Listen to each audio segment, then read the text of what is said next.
my house and growing my medical cannabis in my house when it comes to the law?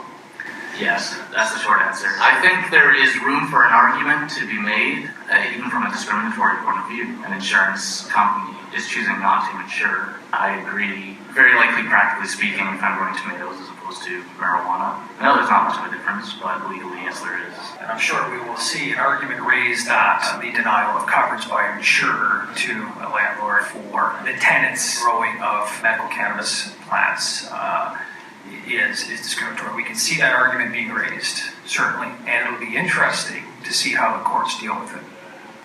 Okay, so if I understand correctly, it's illegal for me to grow tomatoes in my house? No, that's not correct. I would have to tell the landlord that I'm growing tomatoes in my house for it to be legal? No. Okay, so basically in the same context of medical cannabis, I don't have to tell the landlord that I grow cannabis medically in my house. Landlord in these cases are discovering after the fact, right? Whether that's by way of disclosure or ordinary inspection, how they discover that there's no insurance in place because they have to disclose that to their insurance company under their policy. That I'm growing tomatoes? No, I'm talking about marijuana. Oh, why do they have to disclose that I'm growing medical cannabis to their insurances if I can grow tomatoes? Simply because that's under the policy of insurance. That's the terms of the policy. But to my knowledge, it's none of their business, and it doesn't have to do with the policy. It has to do with growing tomatoes or...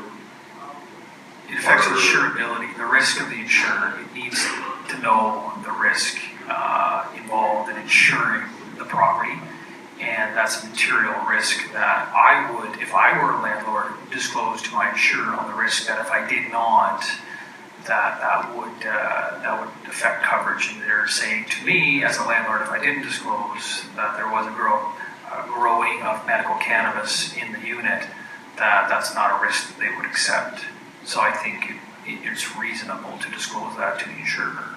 Do you have to disclose that you're growing tomatoes in your home to the insurers for it to be insured? Maybe we could have this discussion a little later. Yeah, perhaps it's... the rest of the presentation. We have another question as well. Thank you.